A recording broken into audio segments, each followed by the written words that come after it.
കുടുംബത്തിന്റെ പ്രതികരണത്തിലേക്ക്. അവരുടെ ജീവിതം തീരണം, അതാണ് എനിക്ക് വേണ്ടത്. എൻ്റെ കണ്ണിൽ നിന്ന് ഒഴുകിയ വെള്ളത്തിന് എൻ്റെ മനസ്സിൻ്റെ തകർച്ച എല്ലാ അമ്മമാർക്കും അനുഭവിക്കാൻ ഇടവരട്ടെ. ഇതിനു വേണ്ടിയിട്ട് ഒരു രാഷ്ട്രീയ പാർട്ടിക്കാരും കൊലക്കത്തി എടുക്കാനും പാടില്ല, കൊല ചെയ്യാനും പാടില്ല. എല്ലാ രാഷ്ട്രീയക്കാർക്കും ഇതൊരു പാഠമാകണം എന്നാണ് എനിക്ക് പറയാനുള്ളത്. അത് തിരിച്ചു കിട്ടിയെങ്കിലല്ലേ എനിക്ക് ആശ്വസിക്കുക, അവനെ കണ്ടു സന്തോഷിക്കാൻ കഴിയുള്ളൂ. അതൊരിക്കലും കിട്ടൂലല്ലോ. പിന്നെ എങ്ങനെ ഞാൻ സന്തോഷിക്കുക? അതിലിപ്പോൾ ആശ്വാസം ഉണ്ടെന്ന് പറയാം. ഇതിനു വേണ്ടി പ്രവർത്തിച്ച അഡ്വക്കറ്റോടും ന്യായത്തിനോടും ഞാൻ 1000 നന്ദി അറിയിക്കുന്നു.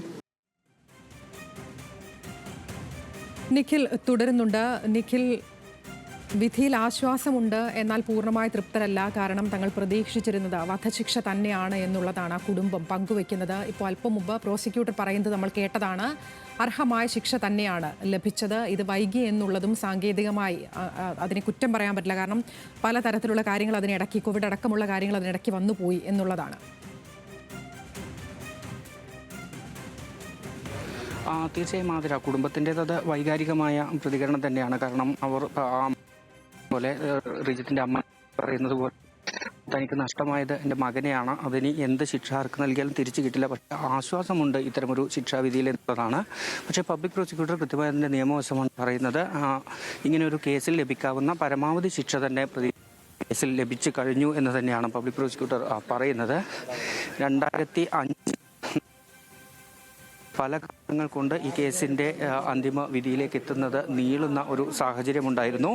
ആ സാഹചര്യത്തെ തുടർന്നാണ് ഇപ്പോൾ 19 വർഷങ്ങൾക്ക് ശേഷം 19 വർഷവും 3 മാസവും പിന്നിടുമ്പോഴാണ് ഈ കേസിൽ വിധിക്കുന്നത്. കുടുംബം തങ്ങൾക്ക് ആശ്വാസം എന്ന് തന്നെയാണ് ഇക്കാര്യത്തോട് പ്രതികരിക്കുന്നത്. പക്ഷേ അതിനപ്പുറത്ത് പറയുന്നത്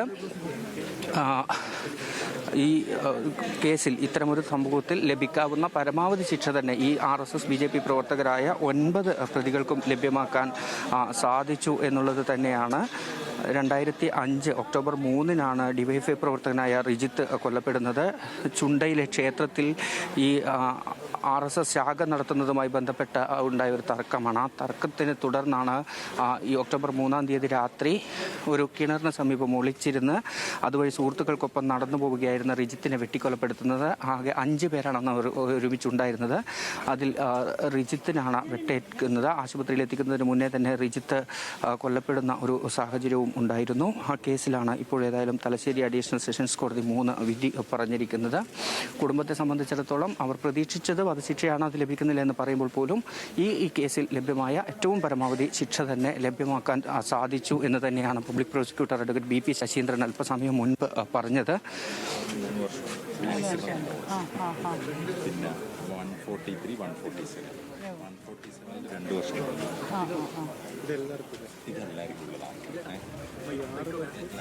DYFI പ്രവർത്തകൻ റിജിത്തിന്റെ കൊലപാതകവുമായി ബന്ധപ്പെട്ടാണ് ഇപ്പോൾ മുഴുവൻ പ്രതികൾക്കും ജീവപര്യന്തം ശിക്ഷ വിധിച്ചിരിക്കുകയാണ്. തലശ്ശേരി അഡീഷണൽ സെഷൻസ് കോടതി കുറ്റക്കാരെന്ന് കണ്ടെത്തിയ 9 RSS BJP പ്രവർത്തകർക്കും ജീവപര്യന്തം ശിക്ഷയാണ് കോടതി വിധിച്ചിരിക്കുന്നത്. മുഴുവൻ പ്രതികൾക്കുമെതിരെ കൊലക്കുറ്റം തെളിഞ്ഞിരുന്നു. 2005 ഒക്ടോബർ 3-നാണ് ഇത്തരത്തിൽ ഈ റിജിത്തിനെ അതിക്രൂരമായി കൊലപ്പെടുത്തുന്നത്. ഈ RSS ശാഖ നടത്തുന്നതുമായി ബന്ധപ്പെട്ടുള്ളൊരു തർക്കമാണ് ഇത്തരത്തിൽ ഒരു കൊലപാതകത്തിലേക്ക് നയിച്ചത് എന്നൊക്കെയുള്ളതാണ്. ഈ വിധിയുമായി ബന്ധപ്പെട്ട് കുടുംബം ഇപ്പോൾ വളരെ വൈകാരികമായി തന്നെയാണ് പ്രതികരിച്ചത്. വധശിക്ഷയായിരുന്നു തങ്ങൾ പ്രതീക്ഷിച്ചിരുന്നത്, അത് ജീവപര്യന്തമായതിൽ നിരാശയുണ്ടെന്നാൽ വിധിയിൽ ആശ്വാസമുണ്ട് എന്ന് റിജിത്തിന്റെ അമ്മ അല്പം മുമ്പ് പ്രതികരിച്ചിരുന്നു.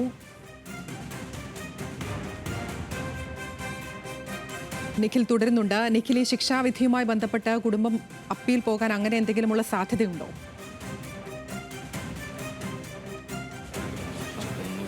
ആതിര, അക്കാര്യങ്ങളിൽ ഒരു തീരുമാനമായിട്ടില്ല. അത് കൂടിയാലോചിച്ച് തീരുമാനിക്കും എന്നാണ് കുടുംബം പറയുന്നത്. പക്ഷേ ഈ പബ്ലിക് പ്രോസിക്യൂട്ടർ പറയുന്നതനുസരിച്ച് നിയമപരമായി ലഭിക്കാവുന്ന പരമാവധി ശിക്ഷ ഇവർക്ക് ലഭിച്ചിട്ടുണ്ട് എന്നുള്ളതാണ്. ഈ വിധിയുമായി ബന്ധപ്പെട്ട മറ്റൊരു പുതിയ വിവരം കൂടി നമുക്കിതിലേക്ക് ചേർക്കാനാവും. 1, 2, 4, 5, 6, 10 പ്രതികൾക്ക് 18 വർഷം തടവ് അനുഭവിക്കേണ്ടി വരും. അതായത് ഈ ജീവപര്യന്തം തടവിന് പുറമെ തന്നെ ഇവർക്ക് ഈ ആയുധം കൈവശം വെച്ച് ആക്രമിച്ചതുമായി ബന്ധപ്പെട്ട് ഉള്ള കേസ് കൂടിയുണ്ട്. ആ ചാർജ് ചാർജ് കൂടി ഉള്ളതിനാൽ ഇവർക്ക് 18 വർഷം തടവ് അനുഭവിക്കേണ്ടി വരും. 1, 2, 4, 5, 6, 10 പ്രതികൾക്കാണ് ഇത്തരത്തിൽ 18 വർഷം തടവിന് കോടതി വിധിച്ചിരിക്കുന്നത് എന്നുള്ളതാണ്. ഈ കേസിൽ ഇന്ത്യൻ ശിക്ഷാ നിയമത്തിലെ കൊലപാതകത്തിന് 302, വധശ്രമത്തിന് 307, അന്യായമായി സംഘം ചേരലിന് 143, സംഘം ചേർന്ന് ലഹള ഉണ്ടാക്കലിന് 147, തടഞ്ഞുവെക്കലിന് 341 എന്നീ വകുപ്പുകൾ പ്രകാരമാണ് എല്ലാ പ്രതികൾക്കുമെതിരെ കേസുണ്ടായിരുന്നത്. അതിനൊപ്പം തന്നെ ആയുധം ഉപയോഗിച്ച് പരിക്കേൽപ്പിക്കുന്നതിന് 324 വകുപ്പ് പ്രകാരവും ഇത്തരത്തിൽ 5 പ്രതികൾക്കെതിരെ കേസുണ്ടായിരുന്നു. 1, 2, 4, 5, 6 പ്രതികൾക്കെതിരെ കേസുണ്ടായിരുന്നു.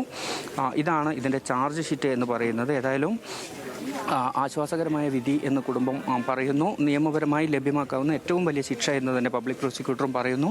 19 വർഷവും 3 മാസവും നീണ്ട കോടതി വ്യവഹാരങ്ങൾക്ക് ശേഷമാണ് കണ്ണപുരത്തെ റിജിത്ത് വധക്കേസിൽ ഡിവൈഎഫ്ഐ പ്രവർത്തകനായിരുന്ന റിജിത്തിനെ വെട്ടിക്കൊലപ്പെടുത്തിയ കേസിൽ ഇപ്പോൾ വിധി വന്നിരിക്കുന്നത്.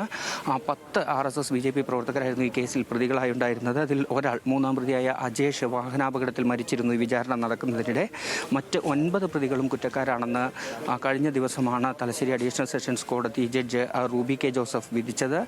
അതിനുശേഷമാണ് നിഖിലേക്ക് മടങ്ങിയെത്താം. ഇപ്പോൾ പി ജയരാജൻ കൂടി ചേരുകയാണ് നമ്മോടൊപ്പം. ശ്രീ പി ജയരാജൻ, ശിക്ഷാവിധി കണ്ടു കാണുമെന്നറിയാം. എത്തരത്തിലാണ് പ്രതികരണം? റീജിത്ത് കൊലക്കേസിലെ 9 പ്രതികളെയും കുറ്റക്കാരായി നേരത്തെ കണ്ടെത്തിയിരുന്നു. ഇപ്പൊ 9 പ്രതികൾക്കും ജീവപര്യന്തം തടവ് ശിക്ഷ വിധിച്ചുകൊണ്ടുള്ള വിധി വന്നിരിക്കുകയാണ്. തീർച്ചയായിട്ടും ആ വിധി സ്വാഗതാർഹമാണ്. ആ വിധി ഓർമ്മപ്പെടുത്തുന്നത് കേരളത്തിൽ RSS നടത്തിയിട്ടുള്ള നിരവധി കൊലപാതകങ്ങളിലേക്കാണ്. കേരളത്തിലെ 13 ജില്ലകളിൽ 14 ജില്ലകളാണല്ലോ കേരളത്തിലുള്ളത്. അത് വയനാട് ഒഴികെ 13 ജില്ലകളിലും RSSകാര് CPMന്റെ 218 പ്രവർത്തകന്മാരെയാണ് കൊലപ്പെടുത്തിയത്. അതിനെ ഓർമ്മപ്പെടുത്തുന്ന ഒരു വിധി കൂടിയാണിത്. ഇവിടെ കേരളീയ സമൂഹം ഇന്ത്യയിലെ മറ്റിതര സംസ്ഥാനങ്ങളിൽ നിന്ന് വ്യത്യസ്തമായി മതനിരപേക്ഷത ശക്തമായി ഉയർത്തിപ്പിടിക്കുന്ന സംസ്ഥാനമാണ്. ആ മതനിരപേക്ഷത തകർത്തുകൊണ്ട് RSS BJPക്ക് സ്വാധീനം നേടണമെങ്കിൽ CPMനെയാണ് ശാരീരികമായി തകർക്കേണ്ടത് എന്ന അടിസ്ഥാനത്തിൽ RSSന്റെ അഖിലേന്ത്യാ നേതൃത്വം തീരുമാനിച്ചതിന്റെ അടിസ്ഥാനത്തിലാണ് ഈ ഇത്രയും അക്രമങ്ങളും കൊലകളും കേരളത്തിൽ നടന്നത്. അതിലൊന്നാണ് ശ്രീജിത്തിന്റെ കൊലപാതകം. ശ്രീജിത്തിന്റെ കൊലപാതകത്തിന്റെ കാരണത്തിലേക്ക് കോടതി തന്നെ പരിശോധിച്ച് കണ്ടെത്തിയത് RSSന്റെ ശാഖ ക്ഷേത്രത്തോടനുബന്ധിച്ച്, ഹിന്ദു ആരാധനാലയത്തോടനുബന്ധിച്ച് നടത്താനുള്ള നീക്കത്തെ തുടർന്നുള്ള സംഘർഷമാണ്. ഇത് കേരളത്തിൽ ഉടനീളം സമൂഹത്തിൽ നുഴഞ്ഞു കയറാൻ വേണ്ടി RSS നടത്തുന്ന ശൈലിയാണല്ലോ. അതായത് ഹിന്ദു ആരാധനാലയങ്ങളെ ഉപയോഗിച്ചുകൊണ്ട് RSS എന്ന് പറയുന്നത് ഹിന്ദുക്കളുടെ ഒരു പൊതു സംഘടനയാണ് എന്നുള്ള തെറ്റായ പ്രതീതി ഉണ്ടാക്കാനുള്ള ശ്രമം നടത്തും. സ്വാഭാവികമായിട്ടും മതനിരപേക്ഷ സമൂഹം ശക്തമായി മുന്നോട്ട് പോകുന്നത് ഇടതുപക്ഷ പ്രസ്ഥാനത്തിന്റെ രാഷ്ട്രീയമായിട്ടുള്ള പിൻബലത്തിന്റെ അടിസ്ഥാനത്തിലാണ്. അത്തരമൊരു സാഹചര്യത്തിൽ ഇടതുപക്ഷ പ്രസ്ഥാനത്തെ വിശേഷിച്ച് CPMനെ തകർത്ത് കഴിഞ്ഞാൽ മാത്രമേ തങ്ങൾക്ക് മുന്നോട്ട് പോകാനാവൂ എന്ന തിരിച്ചറിവിന്റെ അടിസ്ഥാനത്തിലാണ് ഇത്രയും ഭീഭത്സമായിട്ടുള്ള കൊലപാതകങ്ങൾ നടന്നിട്ടുള്ളത്. അതിലൊന്നാണ് ശ്രീജിത്തിന്റെ കൊലപാതകം. അതിലെ കേസിലെ RSSകാരായിട്ടുള്ള പ്രതികളെ മുഴുവൻ ജീവപര്യന്ത തടവിന് ശിക്ഷിച്ചിട്ടുള്ളത് സ്വാഗതാർഹമായിട്ടുള്ള കാര്യമാണ്. പി ജയരാജൻ, കുടുംബം അതോടൊപ്പം പ്രതികരിച്ചൊരു കാര്യമുണ്ട്. 19 വർഷം കാത്തിരുന്നതിന് ശേഷം വന്നൊരു വിധിയാണ്. വധശിക്ഷയായിരുന്നു പ്രതീക്ഷിച്ചിരുന്നത്, വധശിക്ഷ ലഭിക്കുമെന്നായിരുന്നു പ്രതീക്ഷിച്ചിരുന്നത്. കുടുംബത്തിൽ ഈ വിധിയിൽ തൃപ്തി ഉണ്ടെങ്കിൽ തന്നെയും വധശിക്ഷയാണ് പ്രതീക്ഷിച്ചിരുന്നത് എന്നാണ് ഈ റിജിത്തിന്റെ അമ്മ പ്രതികരിച്ചത്. തീർച്ചയായിട്ടും അമ്മക്കും കുടുംബത്തിനും ആ തരത്തിലുള്ള വികാരം ഉണ്ടാവും, സ്വാഭാവികമാണ്. അതേക്കുറിച്ച് ഞാൻ മറ്റൊന്നും പ്രതികരിക്കുന്നില്ല. നന്ദി ശ്രീ പി ജയരാജൻ ഈ ഘട്ടത്തിൽ പ്രതികരിച്ചതിന്. ഈ വിധിയിൽ തൃപ്തിയുണ്ട് എന്നുള്ളത് തന്നെയാണ് പി ജയരാജനും ഈ ഘട്ടത്തിൽ പറയുന്നത്.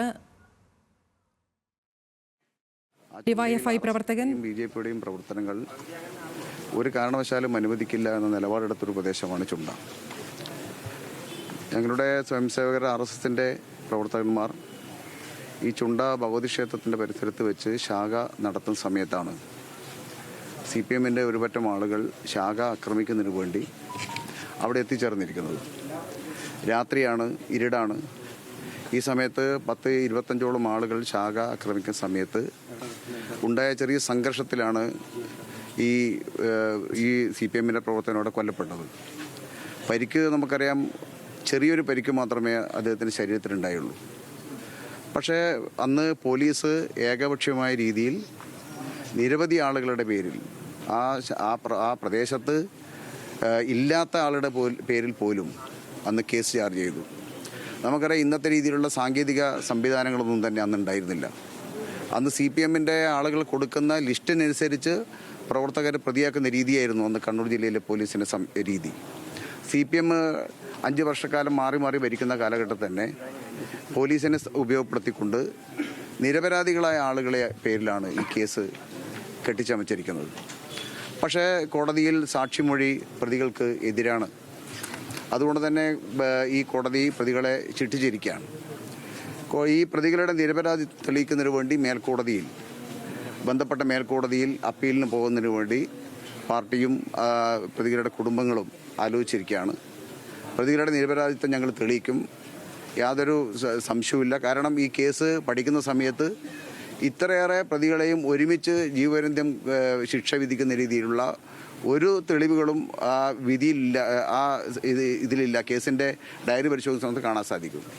അതുകൊണ്ട് തന്നെ മേൽക്കോടതിയിൽ ഞങ്ങളുടെ നിരപരാധിത്വം തെളിയിക്കാൻ, പ്രതികളുടെ നിരപരാധിത്വം തെളിയിക്കാൻ സാധിക്കും എന്നുള്ളത് തന്നെയാണ് ഞങ്ങൾ കരുതുന്നത്. വി കെ സനോജ് കൂടി ചേരുന്നുണ്ട് ഈ ഘട്ടത്തിൽ. ശ്രീ വി കെ സനോജ്, ഈ വിധി കണ്ടു കാണുമെന്നറിയാം. ഇപ്പോൾ ഏറ്റവും ഒടുവിൽ ഈ വിധിയുമായി ബന്ധപ്പെട്ട് BJP പ്രസിഡന്റിന്റെ പ്രതികരണം വന്നത്, കണ്ണൂർ ജില്ലാ പ്രസിഡന്റ് പ്രതികരണം വന്നിരുന്നു. അത് ഇത്തരത്തിലായിരുന്നു: ഈ പ്രതികൾക്ക് വേണ്ടി മതിയായ തെളിവുകളില്ലാതെയാണ് ഇത്തരത്തിൽ മുഴുവൻ പ്രതികൾക്കും വേണ്ടി ജീവപര്യന്തം വിധി വന്നിരിക്കുന്നത്. അപ്പോൾ അതുമായി ബന്ധപ്പെട്ട് തീർച്ചയായും അപ്പീൽ പോകും, അത്തരത്തിലുള്ള നടപടികൾ ഉണ്ടാകും എന്നൊക്കെയുള്ളതാണ്. പ്രോസിക്യൂഷൻ മുന്നോട്ട് വെച്ച വാദങ്ങൾ ശരിയായിരുന്നു എന്ന് തെളിയിക്കുന്നതാണ് ഈ 10 പ്രതികളെയും അടുത്ത വിധേയമാക്കിയിട്ടുള്ളത്. അപ്പൊ അത് യഥാർത്ഥത്തിൽ കാര്യങ്ങൾ കോടതിക്ക് ബോധ്യമായിരിക്കാം. 19 വർഷങ്ങൾക്ക് മുന്നേ ആ കണ്ണപുരം ചുണ്ടയിൽ ഭാഗത്ത് RSS ആരാധനാലയങ്ങൾ കേന്ദ്രീകരിച്ച് ആയുധ പരിശീലനം ആരംഭിക്കാം. സ്വാഭാവികമായിട്ടും ആരാധനാലയങ്ങൾ ആയുധ പരിശീലനം നടത്തുമ്പോൾ വിശ്വാസി സമൂഹം ഉൾപ്പെടെ കടുത്ത പ്രതിഷേധത്തിന് തയ്യാറായി. ആ പ്രതിഷേധത്തെ പിന്തുണച്ചു, അതിന്റെ ഭാഗമായി നിലനിന്നു എന്ന ഒറ്റ കുറ്റം കൊണ്ടാണ് സഖാവ് റിജിത്തിനെ കൊലപ്പെടുത്തിയത്. റിജിത്ത് ഏതെങ്കിലും ഒരു ചെറിയ ക്രിമിനൽ കേസിൽ പോലും പ്രതിയായിരുന്നില്ല. റിജിത്തിന്റെ പേരിൽ അങ്ങനെ ഒരു കേസ് പോലും ഉണ്ടായിരുന്നില്ല. ആ നാട്ടിൽ കുടുംബത്തിന്റെയും നാടിന്റെയും പ്രതീക്ഷയായി വളർന്നു വരുന്ന ഒരു ചെറുപ്പക്കാരനെയാണ് RSSകാർ അതിനിഷ്ഠൂരമായി വധിച്ചു കഴിഞ്ഞത്. സ്വാഭാവികമായിട്ടും ആ പ്രതികളെല്ലാം ശിക്ഷിക്കപ്പെടുക എന്നുള്ളത് നീതി തന്നെയാണ്. അതിനകത്ത് ഒരു അനീതിയും ഇവിടെയും പ്രശ്നമില്ല. ഇവിടെ കമ്മ്യൂണിസ്റ്റുകാരെല്ലാം കുറയപ്പെടേണ്ടതാണ് എന്നൊരു പൊതുബോധമാണ് കഴിഞ്ഞ കുറെ കാലമായി ഇവിടെ എത്തിച്ചുകൊണ്ടിരിക്കുന്നത്. സ്വാഭാവികമായിട്ടും അത്തരം പൊതുബോധം നിലനിർത്താൻ വേണ്ടി ശ്രമിക്കുന്നതിനിടയിൽ ഈ വിധി കൂടുതൽ ആളുകൾക്ക് ഇടയിൽ എത്തിക്കാനും അതുമായി ബന്ധപ്പെട്ട കൂടുതൽ ചർച്ചകളും ഉയർന്നു വരേണ്ടതുണ്ട്. RSSന്റെ കൊലപാതക രാഷ്ട്രീയത്തിനേറ്റ കടുത്ത തിരിച്ചടിയായിട്ട് കൂടി ഈ വിധി നമ്മൾ കാണുകയാണ്. ശ്രീ വി കെ സനോജ്, ഈ പറഞ്ഞതുപോലെ തന്നെ 19 വർഷങ്ങൾക്ക് ശേഷം വരുന്ന വിധിയാണ്. മുഴുവൻ പ്രതികൾക്കും 9 പ്രതികൾക്കും ഇത്തരത്തിൽ ജീവപര്യന്തം വിധിച്ചിരിക്കുകയാണ്. മുഴുവൻ പ്രതികൾക്കുമെതിരെ കൊലക്കുറ്റവും തെളിഞ്ഞിരുന്നു. അതിന്റെ അടിസ്ഥാനത്തിൽ 9 പ്രതികൾക്കെതിരെയും ഇത്തരത്തിൽ ജീവപര്യന്തം ശിക്ഷ വിധിച്ചിരിക്കുകയാണ്. ഈ വിധിയിൽ പൂർണ്ണ തൃപ്തരാണ് എന്നുള്ളത് തന്നെയാണോ? തീർച്ചയായിട്ടും ഈ വിധി RSSനുള്ള കടുത്ത തിരിച്ചടി തന്നെയാണ്. 19 വർഷം എന്നൊരു നീണ്ട കാലയളവാണെങ്കിലും വൈകിട്ടാണെങ്കിലും നീതി നടപ്പാവുന്നു എന്നത് പ്രധാനപ്പെട്ട കാര്യം തന്നെയാണല്ലോ. അതുകൊണ്ട് എത്ര വർഷം കഴിഞ്ഞാലും ഈ അക്രമകാരികളെല്ലാം ശിക്ഷിക്കപ്പെടുന്നു എന്നത് വളരെ പോസിറ്റീവായിട്ട് തന്നെയാണ് കാണുന്നത്. ശരി, നന്ദി ശ്രീ വി കെ സനോജ് ഈ ഘട്ടത്തിൽ പ്രതികരിച്ചതിന്. ശ്രീ വി കെ സനോജും അത്തരത്തിൽ തന്നെയാണ്, ഈ വിധിയിൽ പൂർണ്ണ തൃപ്തരാണ്. ഈ RSSന്റെയും BJPയുടെയും പ്രവർത്തനങ്ങൾക്കേറ്റ അടിയാണ് ഈ വിധി എന്നൊക്കെയുള്ളത് തന്നെയാണ് വി കെ സനോജും പ്രതികരിച്ചത്.